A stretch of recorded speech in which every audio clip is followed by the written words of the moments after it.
Bom, hoje nós vamos conversar um pouquinho sobre escândalos.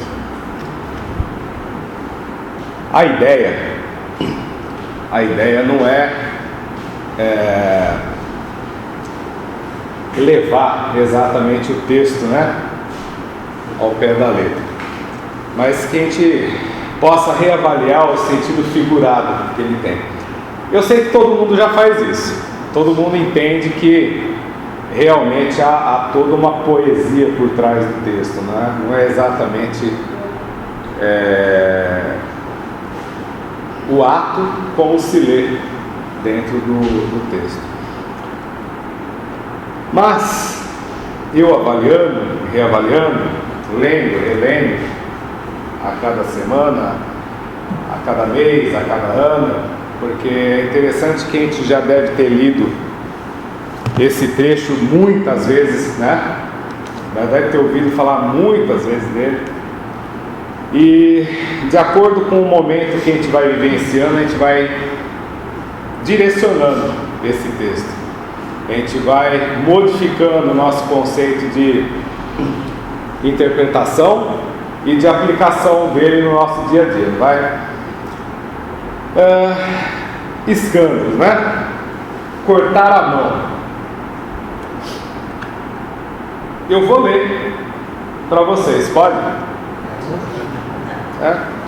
Uma palestra estranha, eu vou ler o Evangelho, coisa que vocês quase não fazem, tá? Mas eu não vou ler todo não, para alegria de todo mundo, tá? Eu só vou ler uns pedacinhos, tá? Então, na frase, né, atribuída a Jesus, eu vou ler só a primeira, aqui é de Mateus, né? Em capítulo 18, capítulo 6, versículo 6 a 11. O que escandalizar, porém, a um desses pequeninos que creem em mim, melhor lhe fora que se lhe pendurassem ao pescoço uma módia tafona e o lançassem ao fundo do mar. Ai do mundo por causa dos escândalos, porque é necessário que sucedam escândalos. Mas ai daquele homem por quem vem o escândalo. Ora, se a tua mão ou o teu pé te escandaliza, corta-o e lança-o fora de ti. Melhor te é entrar na vida manco ou aleijado do que tendo duas mãos ou dois pés ser lançado no fogo do inferno. E se teu olho te escandaliza, tira-o e lança-o fora de ti. Melhor te é entrar na vida com um olho só do que tendo dois ser lançado no fogo do inferno. Vede, não desprezeis alguns desses pequeninos, porque eu vos declaro que os seus anjos no céu incessantemente estão vendo a face de meu Pai, que está nos céus. Porque o Filho do Homem veio a salvar o que havia perecido. Ele é bem explícito na questão de cortar a mão, de cortar o pé, arrancar os olhos, arrancar a língua, a mutilação, né?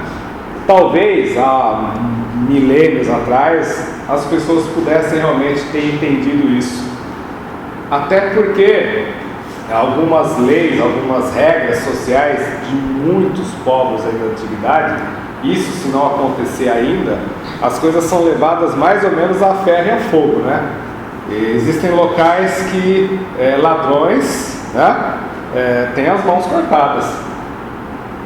E dependendo do delito cometido, é a pena. Então imagina, né? Aonde pode se chegar a isso quando levado ao pé da letra uma frase, um texto ou um ensinamento.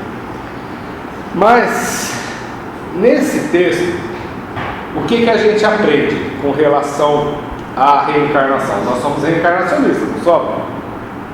Eu acho que todo mundo aqui crê veemente na reencarnação, tá? E isso, toda vez que eu vier aqui eu vou perguntar.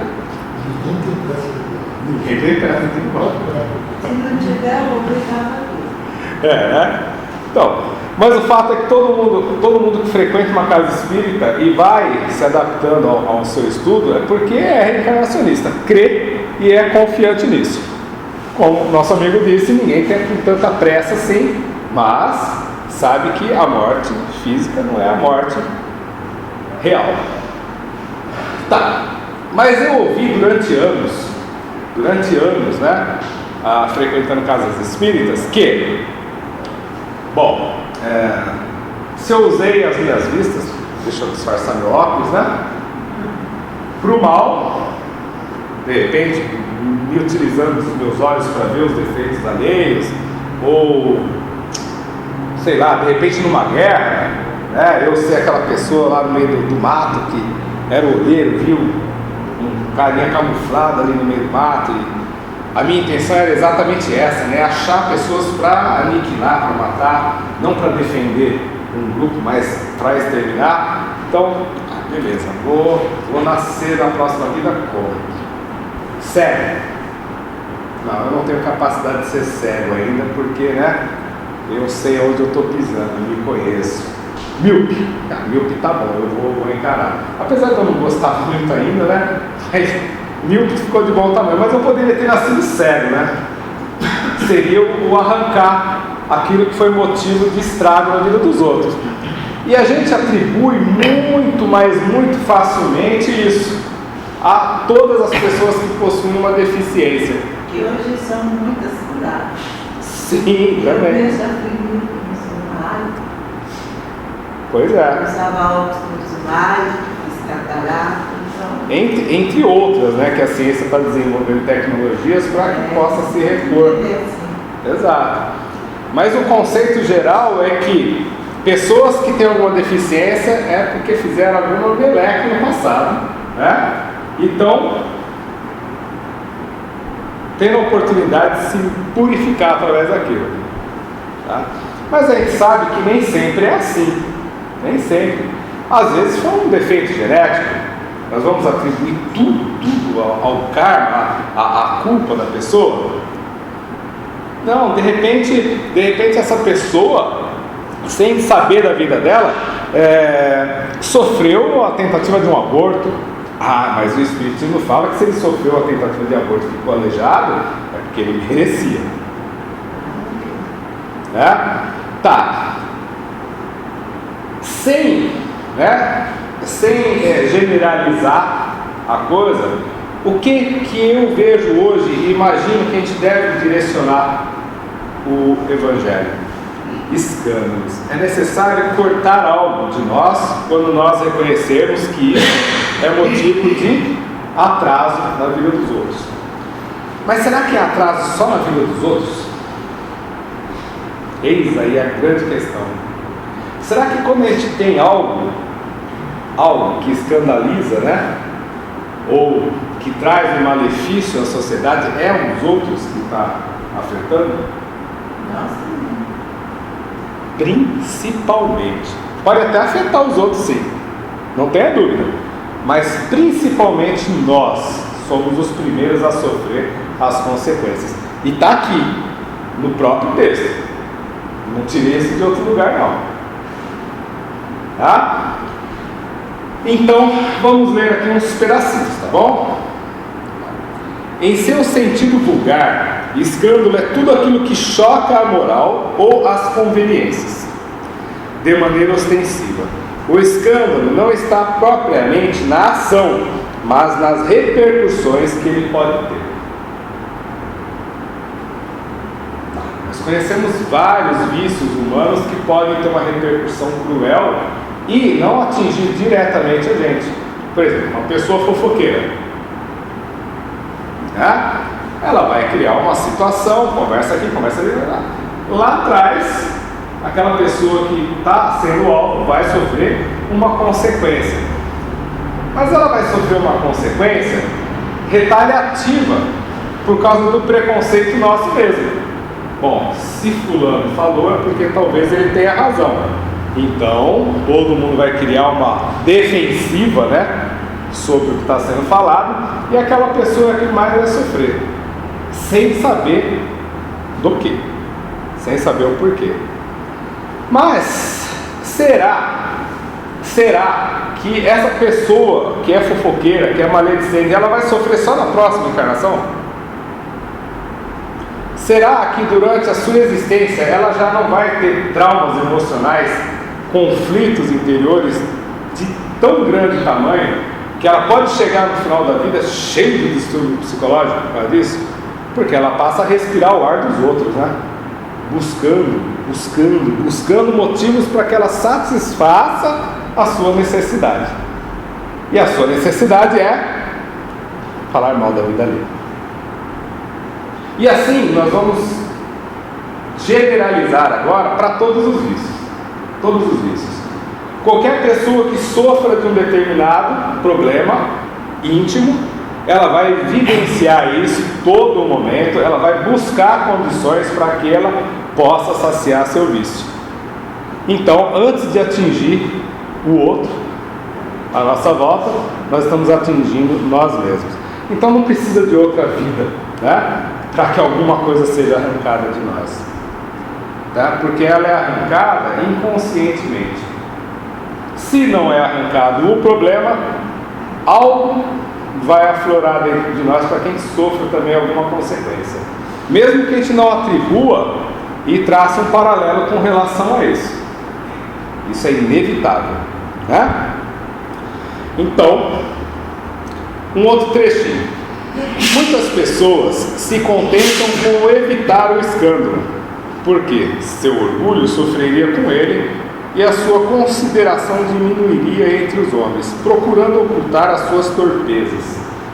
Veja bem, isso é um ponto muito interessante, que a gente obrigatoriamente passa a entender com o passar do tempo com outros olhos. Existem espíritas aqui, não centenários, mas quase lá, certo? Tudo bem. Quantas vezes dentro da doutrina espírita, entre os amigos aqui, nós conseguimos declarar para o outro um grande vício que nós temos? Quantas vezes?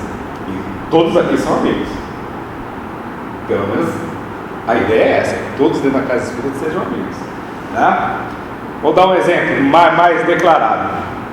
Quantos passam em entrevista uns com os outros para poder fazer um atendimento fraterno, né? Para poder ir para um tratamento?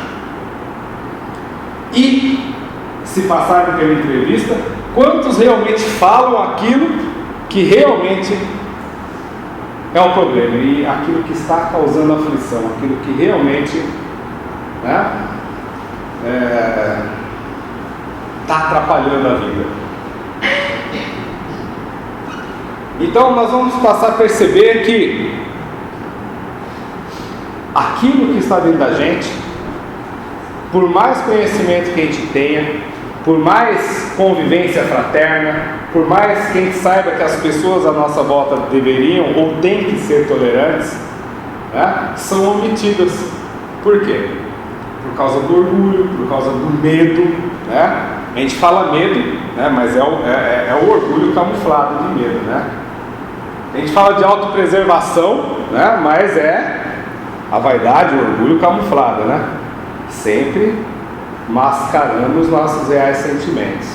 Então veja bem, muitas vezes nós estamos passando por um problema muito grande, né? Isso me veio agora, nem estava programado, eu fico intrigado com essas coisas. Nós estamos passando por alguns problemas muito grandes às vezes, mas preferimos, por exemplo, fazer um tratamento numa outra casa espírita, né? Isso é natural, acontece muito. Mas o fato é que a maioria de nós não gosta de assumir aquilo que nós somos de verdade. Então, no livro Obreiros da Vida Eterna, o instrutor lá, que eu não lembro qual é o nome dele agora, ele deixa claro que a psicologia, a medicina moderna, se aliando ao espiritualismo, eles teriam que começar a tratar a personalidade congênita do ser humano. Há a necessidade urgente de tratar a personalidade congênita. Maravilha! Personalidade congênita nada mais é do que aquilo que nós temos dentro de nós, ou seja, é inato dentro de nós. E se a gente parar para refletir alguns segundos, a gente vai saber qual é o nosso defeito que fala mais alto a todo momento. Né? Então, o pessoal fala que o expositor não pode dar exemplo dele, né? Que é feio, né? Pega mal, né? Mas eu vou dar sim, tá? Vou dar um exemplo meu. Eu sempre me considerei uma pessoa que não deixava de falar o que eu pensava. Né? Oi? Maravilha. Então, eu sempre fui contra a omissão. Está vendo alguma coisa errada, está vendo alguma coisa que não concorda, você esquece que você também tem vários defeitos e soca lá na frente a pessoa. Está errado aqui, está errado ali, beleza. Então você esquece que tem os próprios defeitos. A pessoa que fala que é verdadeira demais, o que ela fica? Sozinha, porque um grupo, né, um grupo social qualquer, ela não quer ouvir a sinceridade de ninguém, não quer, por mais que seja verdade, não quer. Então as pessoas ficam sozinhas, todo mundo sente receio de falar alguma coisa, tá? Porque sabe que vai ouvir uma verdade, um erro, mas uma verdade. Entre outras vicissitudes nossas, isso é um fato. Por quê? Porque causa um estrago na vida atual. A raiva. Quem aqui não sente raiva? Eu acho que todo mundo sente raiva. Não existe aquela pessoa que durante a convivência social não sobe uma queimação no estômago de vez em quando, né? Sexta-feira, 6 horas da tarde, dentro do carro, ilhado ali, parado, eu estou parado 1h30. Então. E alguém não olhava para mim. Imagina onde vai, né? Mas o fato é que essa raiva, para alguns, é controlada. Só que para alguns não. Para alguns, a todo momento, há a explosão que chega a virar ódio. Né? E esse ódio vai fazer com que isso... Oi? Então, além de afastar as pessoas também, né? Então, tudo quanto é vício afasta os outros, na realidade, né? Mas o fato é que a reação é íntima. O nosso organismo vai sofrer com isso. As pessoas que estão à nossa volta também vão sofrer com isso. E é algo que, por ser inato na nossa personalidade, ela brota a todo momento. Nas mais pequenas coisas, nas coisas que outros vão olhar e falar: puxa, a pessoa está esbravejando, está gritando, esperneando por causa disso. Nossa, o cara parou o carro porque levou uma fechada ali na frente. Isso é tão natural no trânsito, né? A televisão mostrou ontem uma mulher no carro e um motoquinho.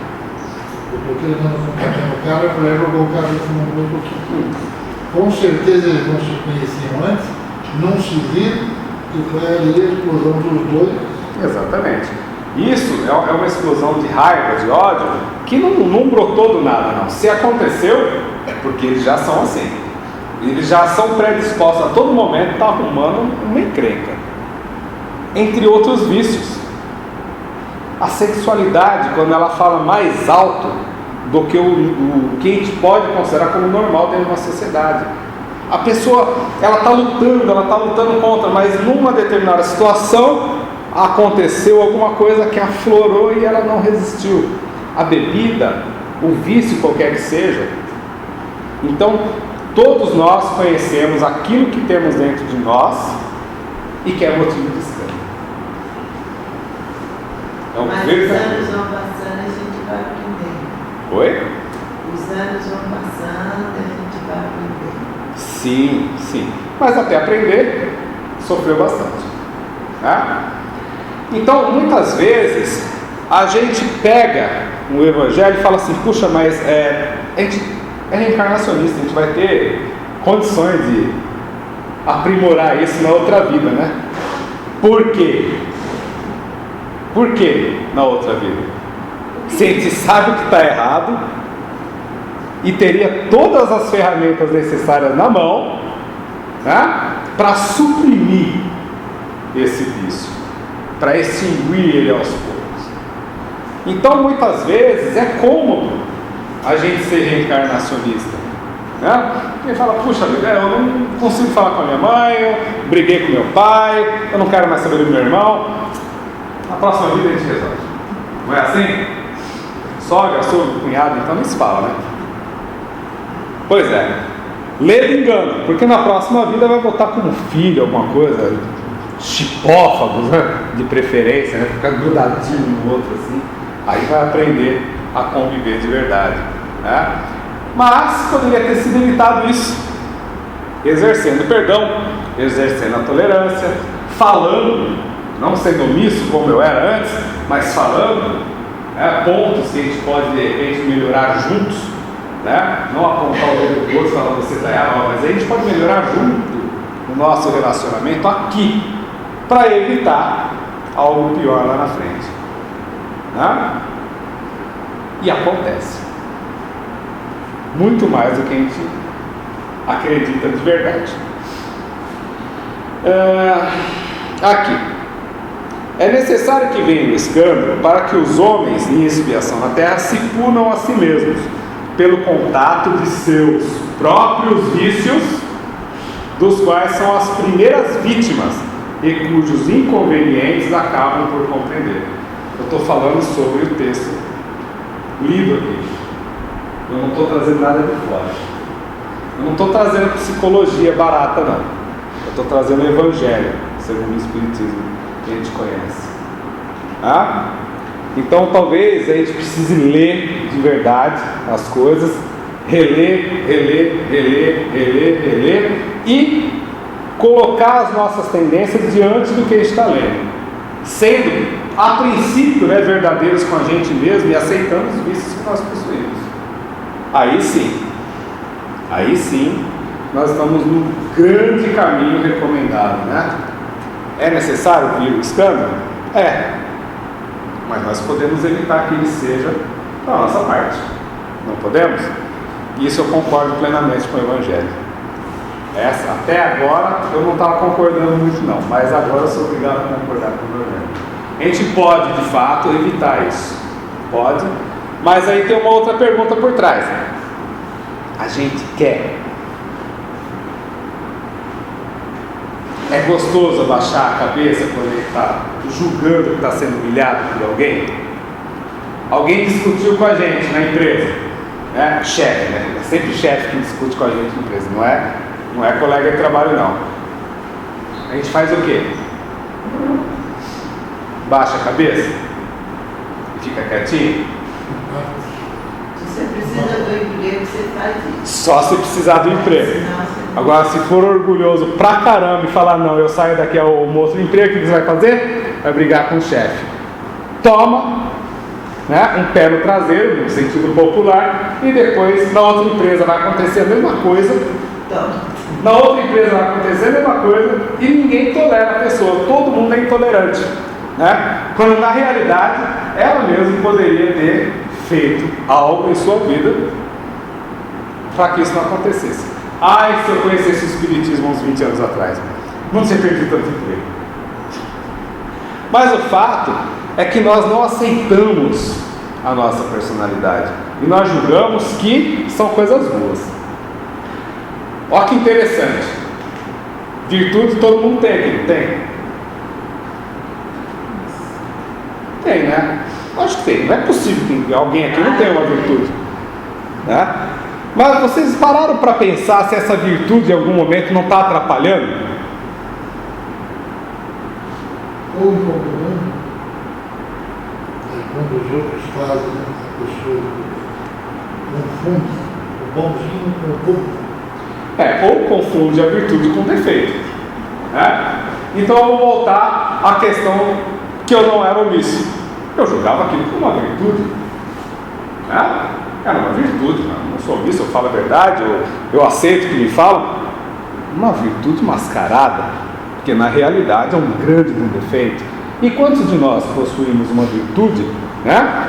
E achamos que isso realmente é bom e não percebemos o quanto está nos fazendo mal.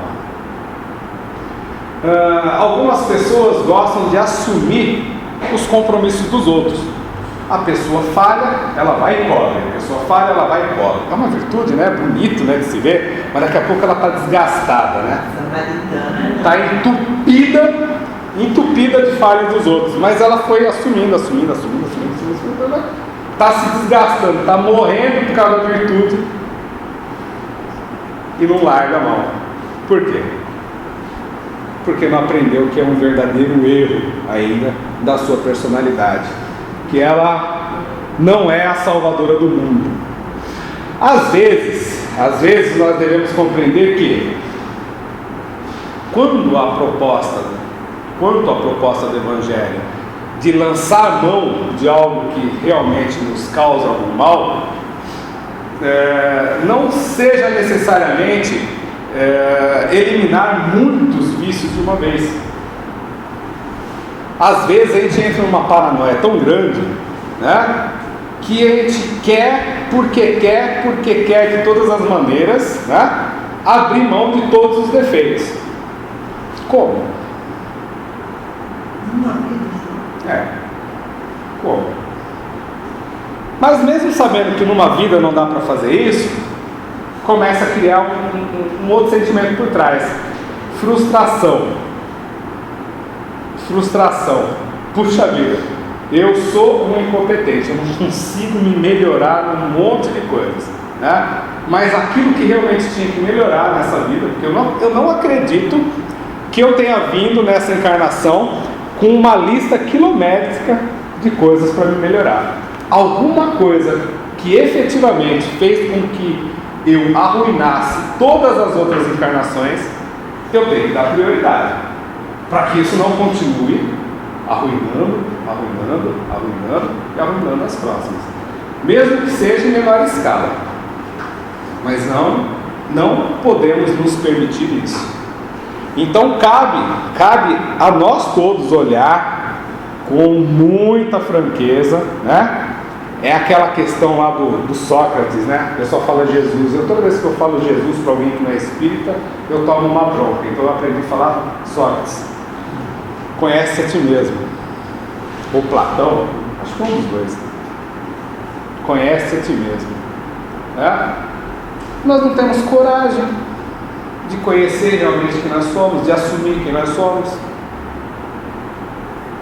Alguém aqui já experimentou fazer uma terapia familiar de 5 minutos e começar naquele momento, entre 3, 4, 5 pessoas, falar o que realmente incomoda na convivência familiar?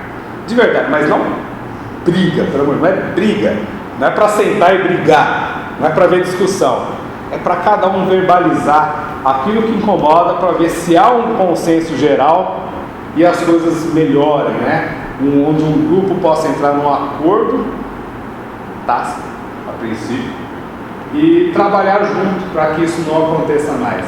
Você já tentaram fazer isso? É bárbaro. 90% da briga. Então, total controle. Não briguem. Se estiverem dispostos a falar o que incomoda, estejam dispostos a ouvir o que incomoda os outros também. Falar é fácil. Ouvir o que os outros Exatamente. Então, talvez pequenas conversas, né, sejam suficientes para que a gente possa aceitar como nós somos de verdade e aplicar o Evangelho. O que nós temos que eliminar de nossas vidas, né? Poxa, mas eu já eliminei tanta coisa. Pode até ter eliminado tanta coisa, mas eliminou 100%? Talvez não. Então, hoje a gente vive numa situação que a gente tenta pegar muitos vícios e eliminar um pouquinho de cada um, né? Em vez de trabalhar efetivamente em algo que a gente sabe que está incomodando a nós e aos outros. Por que a gente não pode fazer uma relaçãozinha, ver o que é o top de linha, né? E vamos trabalhar nele? Exemplo. Eu só dou exemplo meu, daqui a pouco vocês vão me expulsar daqui. Quando eu comecei na casa espírita, uma vez me falaram assim, olha, você pode nos ajudar no passe? Eu falei, não, porque eu aprendi aqui na Casa Espírita que eu só posso dar passe quando eu já tiver em tal curso e já tiver feito um curso passista. Mesmo que eu não saiba nada sobre o fluido, aí se eu fizer um curso passista eu já posso aplicar passe. Tá bom? Tá bom. Então eu não vou dar passe. Tá.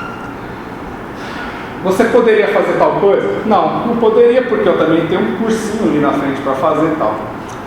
Você poderia distribuir panfleto na porta, então?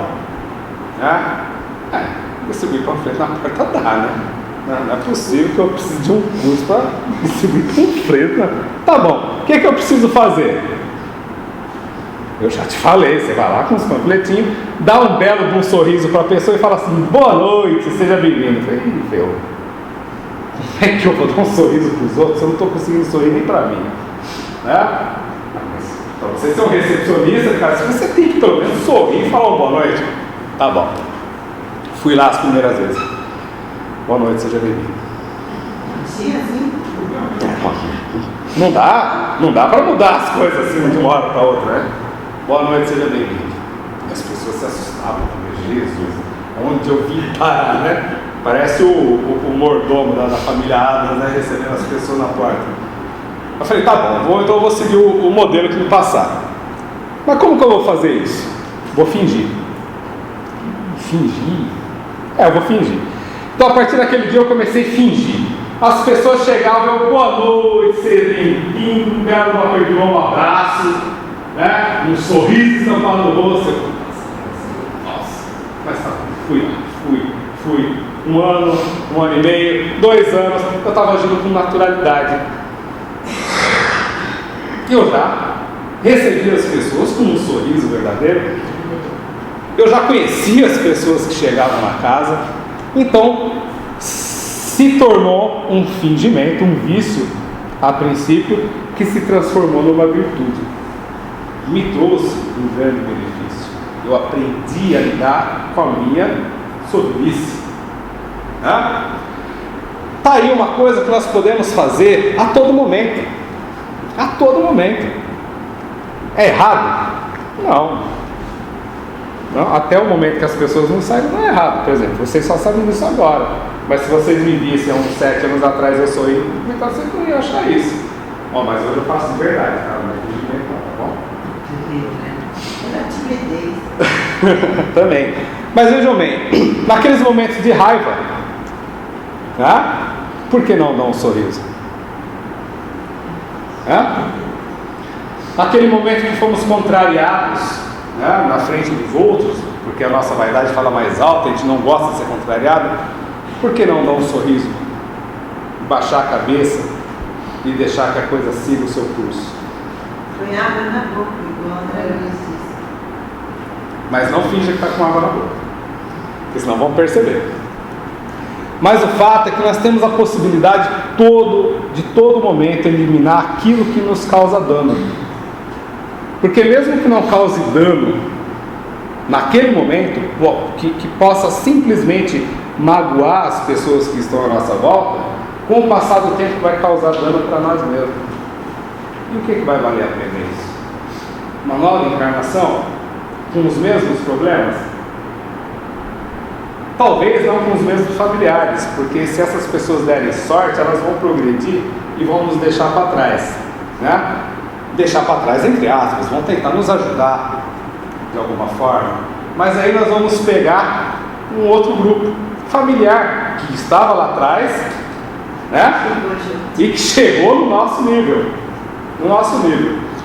Aí eu fico pensando assim, às vezes nós não estamos contentes dentro da nossa família e queremos trocá-la. A reencarnação faz a mesma coisa.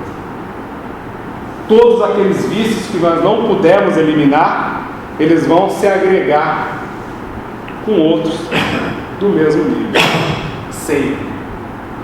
Independente de quem seja que está à nossa volta, independente dos hábitos, independente de todos os problemas que possamos ter, nós temos que batalhar hoje para que possamos eliminar esses vícios, para que a gente possa exercer mais o perdão, que a gente possa ser mais tolerante, não se omitir de todas as coisas erradas, mas buscar ser empático, né? A gente fala tanto em empatia aqui, não fala? A gente fala tanto em empatia, mas será que a gente consegue exercer essa empatia de verdade? Quando a gente é atacado, a gente consegue olhar para outra pessoa e falar: puxa, por que será que ela está me atacando? Será que a gente teria coragem de olhar nos olhos dessa pessoa e fazer uma regressão de memória de meia hora? E de repente a gente percebeu que não houve ali atrás e fala: puxa, eu pisei na bola e eu estou sofrendo uma retaliação agora. Então essa é a verdadeira busca, né, que o livro Obreiros da Vida Eterna também traz. Valorizar não, mas buscar de todas as formas eliminar essa personalidade que nós temos inata dentro de nós. E pode ser qualquer uma, e pode ser que esteja lá dentro do nosso coração e ela nem apareça a todo momento, mas sempre que é acionada uma chave emocional, ela aflora, ela desperta e nos atrapalha. Olha que interessante, nós não acreditamos que passamos por provas constantes para que a gente possa lapidar o nosso temperamento? E quem foi que disse que essas provas elas são tão visíveis, tão declaradas na nossa vida? Se fossem para ser declaradas, né? Todo mundo sabia o que ia acontecer. Não era fácil passar na escola, né? É a mesma coisa que ter um gabarito, né? Um gabarito da nossa vida. Olha, em tal época você vai passar por tal situação, então te prepara. Isso não é prova. Isso não é prova forjada, não. Não, isso é a vida nossa. Em algum momento da nossa vida, nós vamos criar uma situação, porque não é os outros que criam, não. Nós vamos criar uma situação que vai nos possibilitar arrancar aquilo que nós possuímos de mal dentro de nós.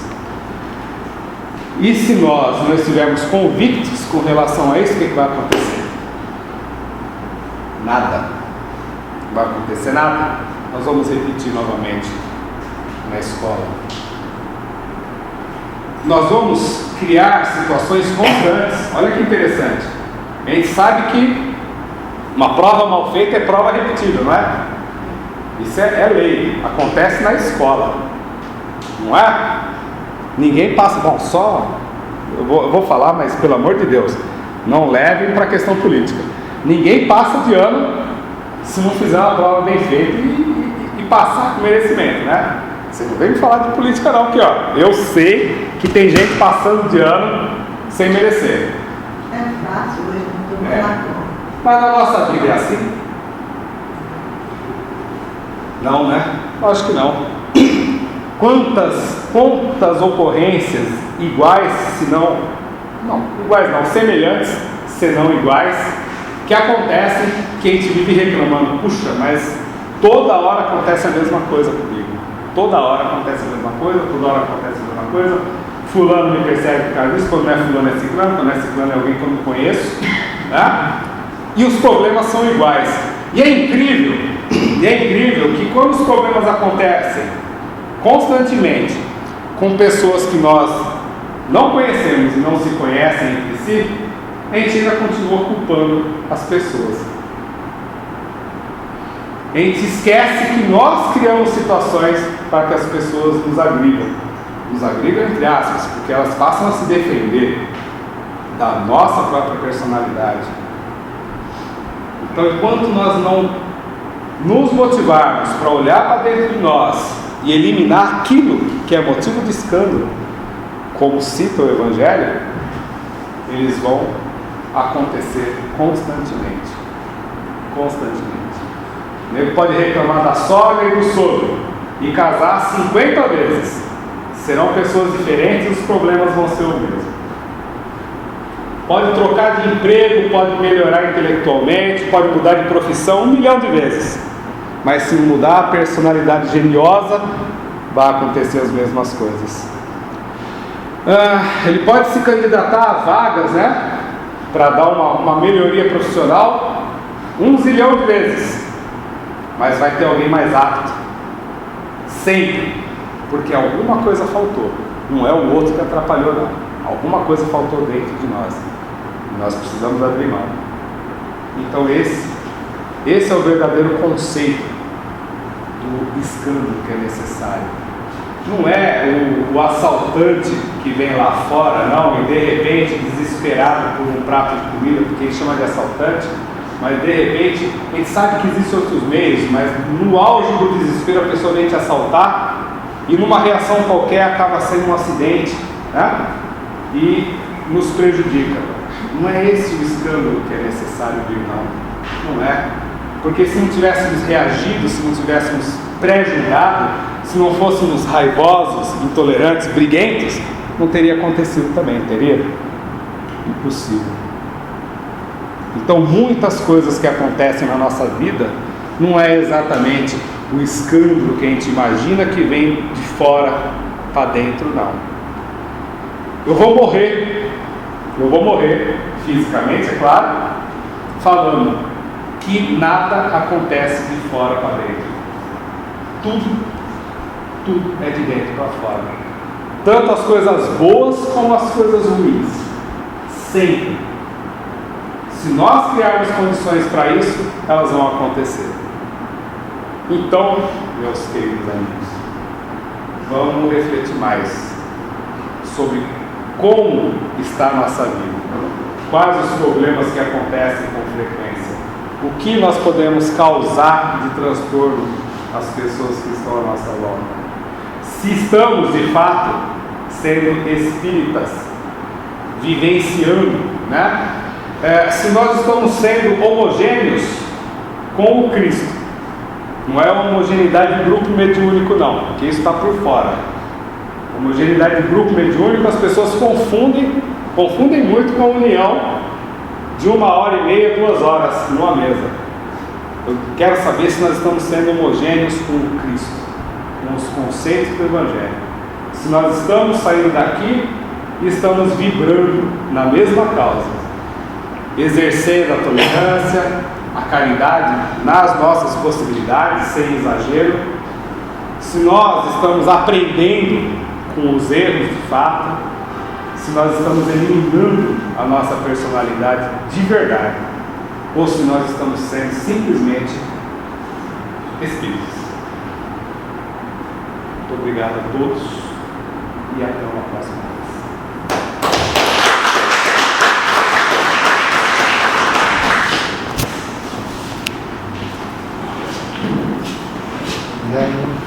Bom que cada um de nós nos escandalizamos com a gente mesmo. E vamos tentar consertar isso. Quanto mais, melhor para ensinar. Resolvam aqui, que é mais fácil para todos. Bem, pessoal, o senhor agora tem algo aqui, eu gostaria de falar alguma coisa, então está convidado, por favor. Bem, boa noite a todos. Estamos chegando na noite da pizza de sábado. É muito interessante para nós a presença de todos, não só financeiramente, porque a casa também salda suas dívidas, essas coisas, mas a união das pessoas nos importa muito. Terminando sempre com aquele problema que existe nesta casa há muito tempo, que está difícil de ser tirado. Segunda-feira um centro, terça-feira um centro, quarta-feira um centro, quinta-feira um centro. Nós queremos sempre a união de todos. É isso que visa a Casa Espírita Caminho da Máxima. Então, sábado das 7 às 10 horas, mais ou menos 11 horas, noite da pizza. Procure os seus convites e ajude a casa a ajudar os outros. Muito obrigado. Além da noite da pizza, nós temos também outras coisas aqui, e as informações todas a gente pode encontrar na secretaria.